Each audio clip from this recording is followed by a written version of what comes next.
आप मुझे पहाड़ लेकर जाने वाले हैं? Hello, hotel Anjali palace. हो जाए सेकंड राउंड। बाहर कोई है। ये चेयर वहां कैसे आई?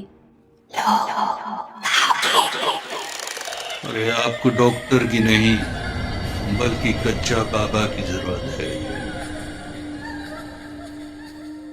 उस आदमी की बात सुन के रितु बोली, रघु इस आदमी की बात मत सुनना, ये पता नहीं क्या अनाप शनाप बके जा रहा है, तुम चलो यहाँ से।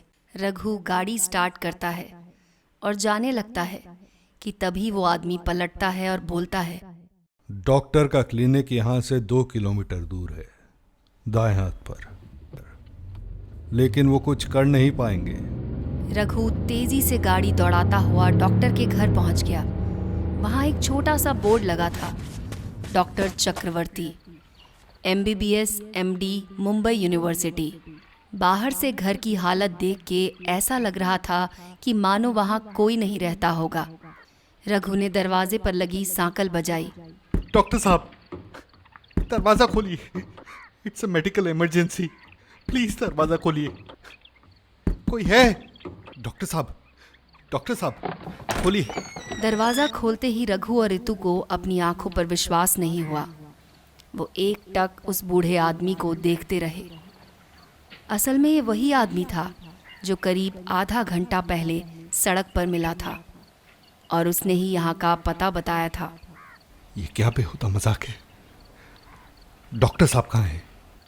मजाक नहीं है, आप अंदर आइए, सब बताता हूँ। ये कहकर वो आदमी अंदर चला गया। रघु और रितु एक सेकंड के लिए रुके। अंजलि को छूकर देखा तो उसका बदन बुरी तरह जल रहा था। वो अंजलि को गोद में उठाए घर के अंदर चले जाते हैं। छोटा सा कमरा था, साइड में एक तख्त और दूसरी तरफ 2 लकड़ी की कुर्सियां रखी थीं और एक दरवाज़ा रसोई में खुलता था। वो रसोई में जाता हुआ बोला, मेरे पास आपकी बेटी का इलाज नहीं है। पहाड़ियों पर सड़क से पहुंचने में घंटों लग जाते हैं, पर पगडंडी आपको जल्दी मंजिल तक पहुंचा देती है, यदि आप रास्ते से वाकिफ हों तो। लीजिए, पानी पीजिए और शांत हो जाइए। क्या मतलब? मेरा मतलब ये है कि मैं इसके बुखार का तो इलाज कर सकता हूँ, पर जिस मानसिक परेशानी से वो गुजर रही है उसका मेरे पास कोई इलाज नहीं है। मेडिकल साइंस ने भले ही कितनी भी तरक्की कर ली हो, पर आज भी इंसानी दिमाग के ऐसे कई अनसुलझे पहलू हैं जिनका जवाब अभी तक हम खोज नहीं पाए हैं। डॉक्टर की बात सुन के रितु को गुस्सा आ गया। वो बोली, आप क्या बकवास किए जा रहे हैं? एक डॉक्टर होके ऐसी कैसी बातें कर रहे हैं आप? रघु, मुझे तो लगता है कि आदमी फ्रॉड है, कोई डॉक्टर वॉक्टर नहीं है, तुम चलो यहाँ से। आप जाना चाहती हैं तो बेशक चली जाइए, पर फिर भी मैं यही कहूँगा कि एक बार कच्चा बाबा से मिल के जाइएगा। रितु गुस्से में खड़ी हो जाती है कि तभी अंजलि को होश आ जाता है। रितु ने उसकी तरफ देखा तो पुतलियाँ ऊपर चढ़ा के वो उसके कान में बोली, खराब करके तूने अच्छा नहीं किया, मुझे घर ले चलो मम्मा। रितु को कुछ समझ नहीं आ रहा था कि जिसे वो गोद में उठाए है वो उसकी बेटी अंजलि है या वो आत्मा। रितु वहाँ से निकलने के लिए जैसे ही कदम बढ़ाती है उसका पेट जलने लगता है। वो अंजलि को ऊपर उठाकर देखती है तो पता चलता है कि अंजलि ने उस पर पेशाब कर दिया था। उसके पेशाब की बदबू बिल्कुल होटल के उस कमरे जैसी थी कि तभी अंजलि पागलों की तरह हंसने लगती है। ये देखकर रितु और रघु घबरा जाते हैं कि तभी डॉक्टर चक्रवर्ती इंजेक्शन लाते हैं और अंजलि को लगा देते हैं और वो जोर से चिल्लाती है, डॉक्टर, मैं तुझे छोड़ूंगी नहीं, तेरी पत्नी। 2-3 घंटे तक तो इसे होश नहीं आएगा, लेकिन होश में आते ही आप दोनों इसे संभाल नहीं पाएंगे और ना ही मैं। पर इसे हुआ क्या है? इस बीमारी के बहुत से नाम हैं, स्किज़ोफ्रेनिया, ये मल्टीपल। आपकी पत्नी के बारे में क्या कह रही थी? डॉक्टर दीवार पर टंगी अपनी पत्नी की तस्वीर को देखता है और बीते दिनों की यादों में खो जाता है। वो बड़े धीरे से अपनी कुर्सी पर बैठा और बोला, मैं और मेरी पत्नी आज से करीब 40 साल पहले अपना हनीमून मनाने अंजलि पैलेस गए थे। वो बहुत खुश थी और उस रात लो डॉक्टर साहब, आप मेरी हर उम्मीद पर बिल्कुल खरे उतरे। पूरे दिन मेरे साथ घूमते रहे, पर मजाल है एक बार भी विश किया हो। आज क्या है? आज मेरा बर्थडे है। ओह नो, तुम 1 मिनट रुको, मैं अभी आया। अरे ये लाइट कैसे चली गई? डॉक्टर साहब, सुजॉय कहाँ चले गए? यहाँ तो डर लग रहा है। Happy birthday to you, happy birthday to you, happy birthday dear Sudha, happy birthday to you. मैं तो डर ही गई थी। हाँ, यही तो मैं चाहता था। केक? हाँ, तुम्हारा favourite strawberry cake. Thank you my love. अब मुझे अगर मौत भी आ जाए तो किसी बात का गम नहीं। मुझे तुम्हारी यही बात अच्छी नहीं लगती। जन्मदिन पर भी मरने की बात करना जरूरी है क्या? जिसका पति डॉक्टर हो उसके लिए सब जायज़ है, क्योंकि मैं जानती हूँ कि तुम मुझे मरने तो नहीं दोगे। तुम और केक लो ना। नहीं नहीं, बस। नाराज हो गए? अच्छा बाबा, अब से नहीं बोलूँगी, सॉरी। लो मेरे हाथ से खा लो। चलो, I love you. I love you too. क्या हुआ? अचानक सर में दर्द सा उठा। हाई एल्टीट्यूड सिकनेस बोलते हैं इसे। डॉक्टर साहब, सो जाओ तुम। डॉक्टर तुम हो और बीमारी मैं बता रही हूँ। और मैं सो गया। रात को करीब 3 बजे जब मेरी आंख खुली तो मैंने देखा कि फ्रिज का दरवाज़ा खुला हुआ है और वो ज़मीन पर बैठकर केक खा रही थी। पूरा कमरा किसी बासी सड़ी हुई मछली की बदबू से भरा हुआ था। मैं चाहकर भी बिस्तर से उठ नहीं पा रहा था। सुधा। अरे तुम उठ गए? क्या कर रही हो तुम? देखो ना, ये जिद कर रही थी तो इसे केक खिला रही हूँ। किसे? अंजलि को। कौन अंजलि? मैं Anjali. Happy birthday to you. आज भी उस दिन को याद करता हूं तो बेचैन हो जाता हूं। सुधा ने केक का आखिरी पीस खाया और खिड़की पर चली गई और न जाने वहां खड़ी होकर किससे बात करने लगी। तभी एक जोर से बिजली कड़की और मानो सुधा को किसी ने अपनी तरफ खींच लिया। इससे पहले मैं उठकर कुछ कर पाता वो नीचे गिर चुकी थी। मैंने नीचे जाकर देखा तो वो धीरे से मुझसे बोली, मुझे बचा लो सुजॉय, मैं मरना नहीं चाहती। मुझे अपने साथ ले जाना चाहती है। तो आपकी पत्नी को उसने मार डाला? उसे उसने नहीं, मैंने मारा। आपने? हाँ, मैंने। सुधा इस बीमारी का शिकार हो गई थी। अच्छे से अच्छा साइकेट्रिस्ट, अच्छे से अच्छे डॉक्टर को कंसल्ट किया, पर कोई इम्प्रूवमेंट नहीं, बल्कि उसकी प्रॉब्लम और बढ़ती चली गई। वो हर बार घर जाने की जिद करती और जब उसका पागलपन हद से बढ़ गया, मैं उसे यहां ले आया। और फिर एक दिन जब मैं दवाई लेकर बाजार से लौट रहा था तो मुझे कच्चा बाबा मिले। वो मुझे देखते ही बोले, जिस बीमारी का इलाज तुम इन दवाइयों में ढूंढ रहे हो वो उस पर कुछ असर नहीं दिखाएंगी। और उन्होंने मेरे हाथ में एक पुड़िया रख दी और बोले कि रात को 12 बजे इसे दूध में मिलाकर अपनी पत्नी को पिला देना। मैंने उन्हें सन की बुढ़ा मानकर इग्नोर कर दिया और कुछ दूर चलकर वो पुड़िया फेंक दी। घर आया तो सुधा ने पूछा, क्या कह रहा था वो अंधा? कौन अंधा? वही जो बाजार में मिला था, बूढ़ा आदमी जिसने तुम्हें दवाई दी। तुम्हें कैसे पता? मुझे अंजलि बता रही थी कि तुम मुझे उससे दूर करने के लिए कोई दवाई देने वाले हो। मैं ये सुनकर हैरान रह गया। फिर पता नहीं क्या हुआ, उसने दवाइयाँ उठाई और खिड़की से बाहर फेंक दी और जोर जोर से रोने लगी। वो बार बार बस यही बोल रही थी कि मैं अंजलि से उसे दूर करना चाहता हूँ, इसीलिए दवाई खिलाकर उसे मार देना चाहता हूँ। मैंने उसे बहुत समझाने की कोशिश की, लेकिन वो मेरी बात सुनने को तैयार ही नहीं थी।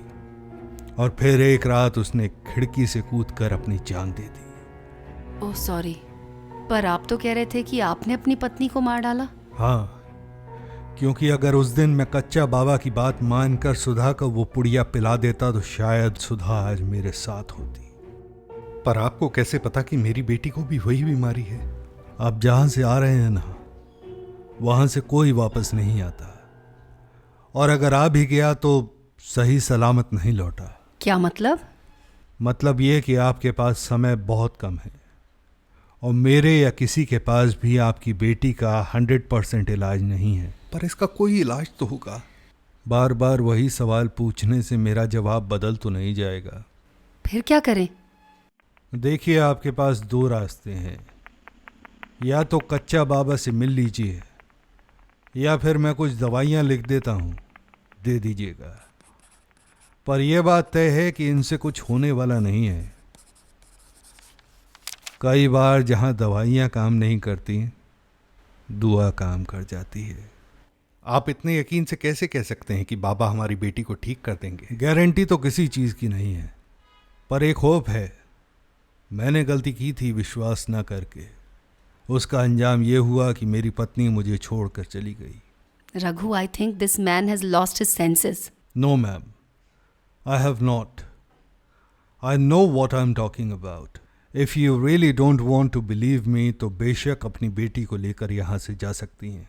ये मैं हवा में नहीं कह रहा हूँ, बल्कि अपने 30 साल के तजुर्बे से बोल रहा हूँ। रघु एक पल के लिए अंजलि की तरफ देखता है कि ऋतु बोल पड़ती है, चलो रघु, हमें नहीं जाना किसी बाबा वाबा के पास। हम जाएंगे, चलिए डॉक्टर साहब। डॉक्टर चक्रवर्ती उन तीनों को लेके कच्चा बाबा के पास ले जाने के लिए पहाड़ी जंगल के रास्ते निकल पड़ते हैं। जैसे ही वो वहाँ पहुँचने वाले होते हैं, ऋतु को पसीना आने लगता है। वो रघु से कहती है, मुझे लगता है मैं और नहीं चल पाऊंगी, मुझे कुछ ठीक नहीं लग रहा है। बस आ गया, हिम्मत रखो, 100 कदम और चढ़ना है। सुजौल, पागल हो गए हो क्या? क्यों बच्ची को मारना चाहते हो? उसकी आवाज़ सुन के डॉक्टर घबरा जाता है। रघु को कुछ समझ नहीं आता कि अचानक ऋतु को क्या हुआ। वो उसकी तरफ एक कदम बढ़ाता है कि तभी डॉक्टर उसे रोक देता है। नहीं, उसे हाथ मत लगाना, ये तुम्हारी पत्नी नहीं है। कच्चा बाबा की गुफा सामने ही थी कि तभी तेज हवा चलने लगती है और अंधेरा छा जाता है। रघु को लगता है कि अंजलि का शरीर भारी होता जा रहा है और मानो उसे कोई पीछे धकेल रहा हो। वो उसे उठाकर अब एक कदम और नहीं चल पाएगा। तभी डॉक्टर रघु का हाथ पकड़ के उसे अपनी ओर खींच लेता है, क्योंकि रघु पहाड़ी के किनारे से गिरने ही वाला होता है। उसी वक्त एक बूढ़ा आदमी पहाड़ी की दूसरी तरफ से आता हुआ दिखता है। डॉक्टर उसे देखते ही चिल्लाता है, बाबा। कि तभी सब शांत हो जाता है। तेज हवाएं, वो गरजते बादल, सब मानो कि देवी शक्ति ने कोई चमत्कार किया हो। वो बाबा की गुफा में घुसते हैं। चारों तरफ जाले ही जाले लगे हुए थे।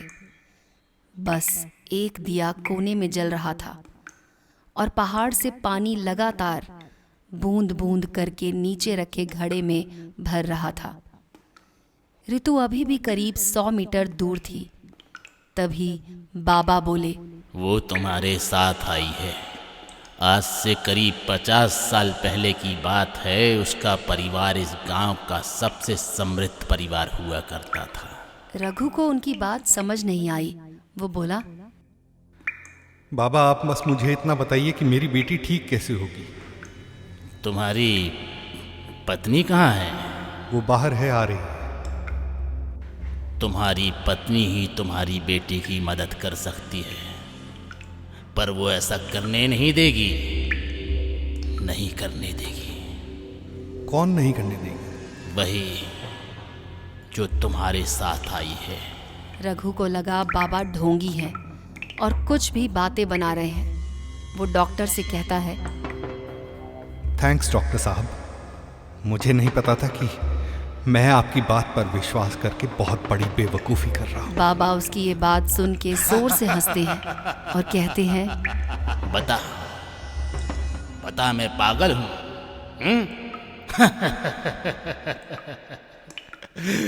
वाह रे मालिक वाह, तेरी लीला अपरंपार।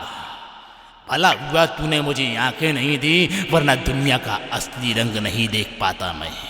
रघु अंजलि को गोद में उठाता है कि तभी बाबा अंजलि को आवाज लगाते हैं। अंजलि। उनकी आवाज सुन के अंजलि होश में आ जाती है। रघु देखता है कि उसकी आंखें ऊपर की तरफ चढ़ रही हैं।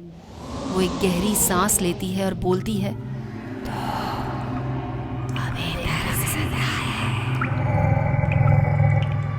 हाँ, इस बच्ची का पीछा क्यों कर रही है तू? मैं पीछा कर रही हूँ। इसकी माँ ने मेरा जन्मदिन खराब किया।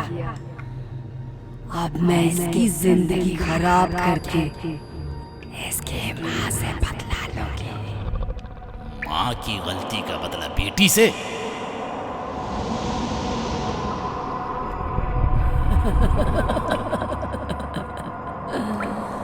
बड़ा भला है तू बाबा।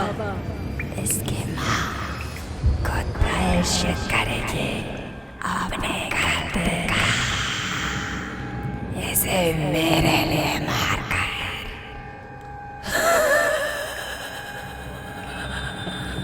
ये बात सुन के रघु के होश उड़ जाते हैं। वो इसे तेरे लिए क्यों मारने लगी भला? वो तेरी सौतेली माँ जैसी थोड़ी है, जिसने तुझे केवल इसलिए मार दिया ताकि वो उस महल पर कब्जा कर सके। बाबा ने ये बात कह के मानो उसकी दुखती रग पर हाथ रख दिया हो। तभी अंजलि का बदन हवा में ऊपर उठ जाता है। डॉक्टर और रघु घबरा कर पीछे हट जाते हैं, पर बाबा वहीं अपनी जगह बैठे रहते हैं।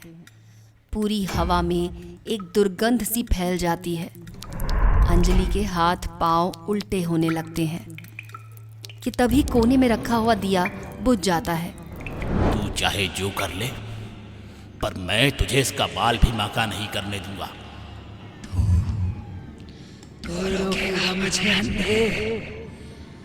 तेरी इतनी मजाल।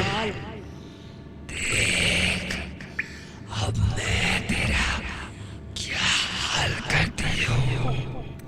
और तभी ऐसा लगा मानो कि कोई भूकंप सा आया हो और गुफा के पत्थर आपस में टकराने लगते हैं। तू ये सब करके उन्हें डरा जो ये सब देख सकते हैं। मुझ अंधे पर तेरा जोर नहीं चलने वाला। तभी अंजलि जोर से चिल्लाती है,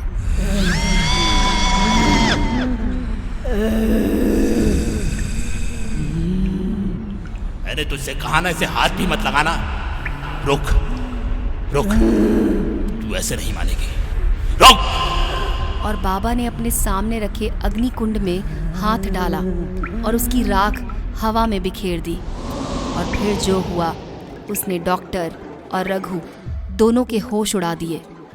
वो लड़की उन्हें साफ दिख रही थी।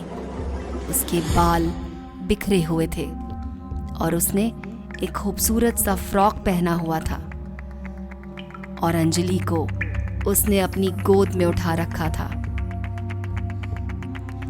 राख ने मानो उसके सब्र का बांध तोड़ दिया और वो हवा में उड़ती हुई गई और बाबा के बिल्कुल पास जाकर धीरे से बोली,